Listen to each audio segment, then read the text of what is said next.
Hey, greetings to all my friends out there. This is Jim, your personal Bible teacher. And today we're going to talk a little bit about Christmas. And I'm going to try and relay to you what actually went on that night. And probably burst some bubbles. Stories that you've heard for years and years are just not true. And I'm not trying to take the bloom off the rose, as it were. But what I'm going to tell you actually happened is going to add to the story of Christmas, in my opinion. Most people have heard the story that Mary and Joseph got to Bethlehem, and there was no room at the inn, right? There was no vacancy. But I even heard Perry Como sing about it this morning. My wife and I were listening to Christmas carols, and sure enough, there was no vacancy. There was no room at the inn. So if you go back and you read Luke chapter 2, verses 1 through 20, this is how almost every contemporary Bible translates Luke 2:7. This widespread use of the word inn conjures up an image of Joseph and a very pregnant Mary arriving at Bethlehem so late on the eve of Jesus' birth that the no vacancy sign was flashing at the only Motel 6 in town. Tom Bodett did not leave the light on. Not only is this not true to Luke's text, nor his context, but it also keeps us from grasping the full glory, wonder, and significance of the coming of the Christ child. To more fully appreciate this first Christmas. So, to do that, we're going to need to take a closer look at the various contextual clues Luke gives to us in this most familiar and most well-known Bible story of all. Prior to the night of Jesus' birth, Luke deliberately tells us that Mary and Joseph have already been in Bethlehem. He says, while they were there, the time came for the baby to be born. Now, we don't know when they arrived in Bethlehem, nor where they stayed until the birth night. But one thing is clear from Luke's words. This couple did not first arrive in Bethlehem late in the night of Jesus' birth.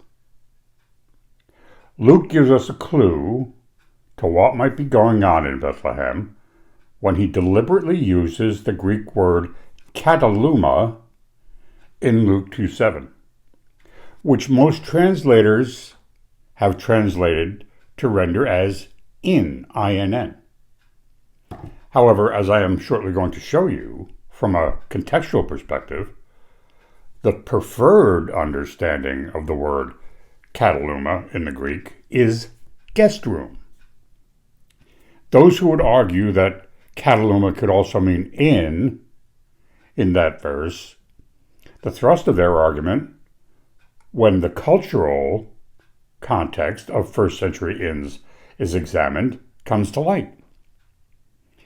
Archaeologists tell us that inns populated the major trade routes in the towns of Tabi, 12 miles northeast of Jerusalem, and that still demonstrates this first century kataluma configuration. There were dozens of variations of these small homes in Judea. Judea had most often a one-room home. These homes were built over a recessed area, a mini cave, or a recessed grotto, that would hold the family's animals underneath the living quarters. This area would be equivalent to what we may call today a cellar, a basement. It's a natural depression in the stone floor or a natural cave inside of a hill, right? Typically, this small basement was a dark, windowless area no more than 4.5 feet tall that afforded the family's animals protection during the night. Now, a feeding trough, which is a manger, was hewn out of a rectangular block of stone, or, depending on the geography, fashioned from mud and straw, and that would be in the same room. Sometimes this feeding trough was only a depression in the floor. In addition to protection, this basement provided a natural heating system during the winter, as the animal's body heat would rise and help warm the family and the guests sleeping above it. So in light of this historical information about inns and houses, we now need to take a closer look at Luke's narrative for further contextual clues regarding Jesus' birthplace. Luke reminds us that Joseph is part of David's Bethlehem clan. Now, in this culture, hospitality is mandatory, especially to visiting members of your own clan, and especially to a pregnant woman about to give birth. At the time of Jesus, the population, first century Palestine, were typically located 16-20 miles apart outside of towns on a major trade route. The average daily distance traveled by a caravan. These inns, real inns, were round, stone hedgerows, about 4 feet tall, about 60 feet in diameter. Essentially a circular wall that was open to the sky. And in these commercial establishments, because they were overseen by an innkeeper, there were no rooms to rent. There's no privacy, no security, just one shared common area. These inns were rough. They were environments often inhabited by caravans, rogues, thieves, plying the trade routes. These people often brought to these open lodging areas all the ambience of a biker bar today. When Luke makes reference to these kinds of inns, he was using a very different Greek word, pandoxion, the word used for inn in the Good Samaritan story. Now, one thing is clear. No self-respecting man would ever bring a pregnant woman about to give birth to a pandoxion, to an inn like that. In cities and towns, the Jews were required to give hospitality to strangers and travelers, even though the humblest Judean family often lived in just a one-room house. The one room was a true family room where parents and children lived, ate, slept.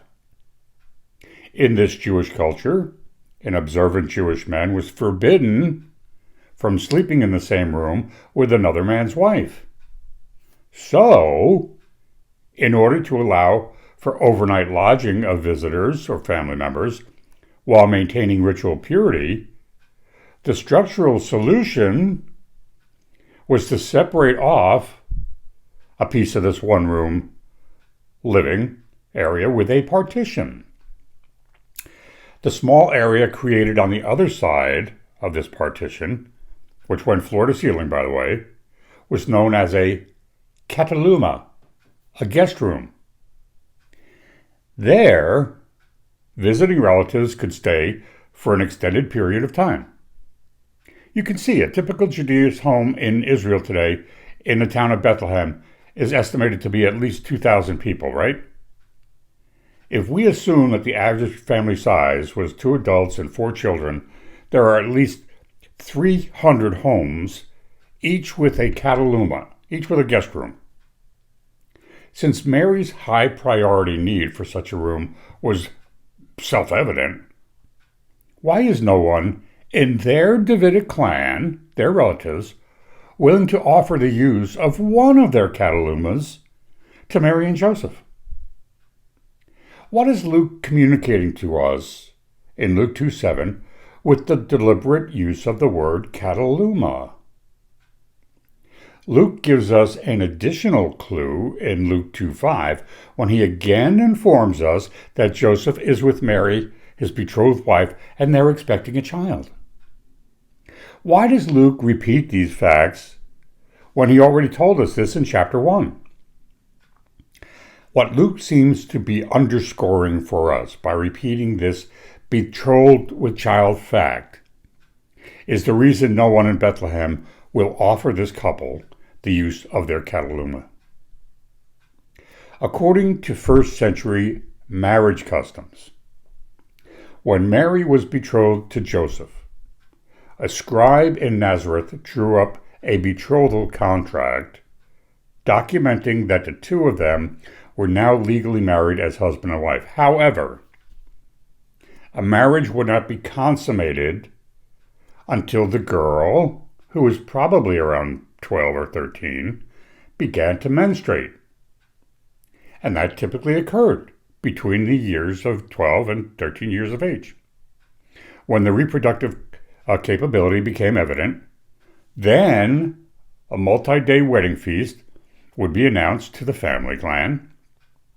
Remember, Jesus traveled from Nazareth to Cana for a wedding in John 2, and only after such wedding festivities could a bride cohabit with her husband and their marriage be sexually consummated. Furthermore, since Joseph likely visited Bethlehem each summer to participate in the Davidic wood offering in the temple in Jerusalem, the Davidic clan would be knowledgeable about Joseph's life, especially his betrothal to Mary, and whether or not there had been a wedding feast. So when Joseph arrives in Bethlehem for the census, along with a very pregnant betrothed Mary, what do you think the first question the clan asked? Why weren't we invited to the wedding? How could you not invite us? We're family members. And when they find out that the marriage had not yet taken place, there's only two things that it could be: adultery or promiscuity. So no one, if you remember, Israel, Judaism, is a religion of shame. No one's going to allow this couple to abide in their cataluma. They need to maintain ritual purity, and allowing them into the house would defile that house. Now, fortunately enough, there may have been, well, there was at least one family who was moved enough with compassion to allow this couple the use of their basement, the half-cave animal-holding basement, most likely the true birthplace of Jesus Christ. And as I said, by now, the implicit contextual backdrop of this blessed event comes into focus. Culturally perceived shame. The birth of Jesus the Messiah was indeed, from the heavenly perspective, glorious. But from the perspective of Joseph's clan, it had the stench, the scandalous stench of adultery. That misperception never entirely left Jesus, and when given the opportunity, the Jerusalem establishment never let him forget his illegitimate status. Interestingly, this perspective is still with us as Jewish scholars today continually reject Jesus as the Messiah because of his, quote, illegitimate birth. Their evidence comes from citing the characterization of Mary in the Babylonian Talmud as one that played harlot with carpenters. These contrasting motifs of shame at the end of his earthly ministry, just look at what happened to him. A totally naked Jesus dies a horrific death on a Roman cross. The most shameful way to die. Now, have you ever wondered with whom those Bethlehem shepherds first shared this incredible good news? Certainly not with the righteous, observant Jews who despise them. Only other shepherds, likewise living in shame, would ever listen to these Bethlehem shepherds. So, the first oral communication of the good news of the birth of the Messiah was spread from one shameful person to another.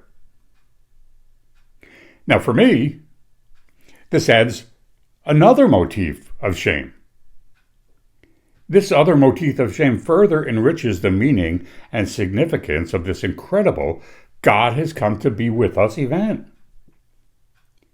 Jesus, whose Semitic name, Yeshua, means the Lord rescues, so identified with rescuing these people living in shame that he was willing to be born in the midst of perceived shame. Mary being pregnant without being married. So the next time you think about the traditional, familiar Bethlehem scene, see it for the unfamiliar event it most likely was. A 13-year-old woman, unmarried, giving birth to the Savior of the world in a dark, half-cave cellar of a modest Judean home, all the while being misunderstood by the Bethlehem Davidic clan. Somebody once said that the greatest burden in life is to be misunderstood and to realize there is nothing you can do about it. Just think about how Mary must have felt. The weight of that reality, as she held the Lord's rescuer in her arms and pondered again this unpredictable and improbable way that God accomplishes his purposes. The most prevalent sound of this incredible birth in the cellar cave evening is one of silence, heavenly glory, and perceived earthly shame. This all further enriches our understanding of the significance of the birth of the Christ child. Luke's narrative continues with the good news of the birth of Jesus being first announced to shepherds living out in the fields nearby, keeping watch over their flocks at night. While Psalm 23 portrays the role of the shepherd in a most honorable way, by the time of Jesus, shepherding was viewed as a despised profession, one scorned by observant Jews as unclean. There were also rabbis during this time who held that shepherds, because of the wandering trespass nature of their profession, could never be forgiven because they could never make retribution for the grasses that their flocks ate and stole from somebody else's land. For the purpose of more fully appreciating Luke's birth narrative, shepherds are forgotten. Needy people practicing a shameful profession. It was to just this kind of hopeless person living in chronic cultural shame that God's amazing grace directed the angels to announce his incredible good news. Are you starting to see the consistent motif of shame that starts with the birth of Jesus and continues through his life and death? At the beginning of his earthly life, Jesus was likely born in a culturally perceived shameful circumstance, and his birth was first announced to shepherds who are also living in shame. throughout his 3-year ministry. Jesus brought God's miracle of compassion, mercy, and grace to people systematically marginalized and excluded as he rescued them from their no-hope prisons of a sinner's shame. Before those shameful shepherds came, and after they left, only the sounds of some animals rustling about and an occasional cry from the newborn Christ child interrupted this scene, an ideal setting for Mary to further ponder how God does things. Maybe this next Christmas season will afford you a period of solitude and silence to ponder this extraordinary scene of how Yeshua, the Lord's rescuer, came to rescue you from your issues of shame, guilt, and sin, and bring you home to be with him forever in a fully restored condition. By now, you should be getting the idea. The full message of either the most well-known of Bible events is embedded in the original context that surrounds it. Restoring that context allows us to better understand what really happened in Bethlehem and to delve more deeply into what Luke intended his narrative to reveal to us as 21st century Christians. Now, first century Jews understood this plenty. They didn't have to be taught or told. When returned to its original setting, the miracle of Christmas is actually much more awe-inspiring and evoking of praise, wonder, and gratitude than the traditional motif that's been promulgated for centuries. Look, Christmas really didn't start until 1843 when Charles Dickens wrote A Christmas Carol. Nobody celebrated Christmas. It was a minor holiday. But with more of this context being put back into its rightful place, we are able to praise God even more, not just for what he did at Bethlehem, but also for the intentional way that he eternally chose to do it for us. Man, that same wonderment and joy should stir and soothe your soul as you ponder that scene during the Advent season. And that's going to do it for today's teaching. This is Jim. I am your personal Bible teacher. Have a wonderful Christmas.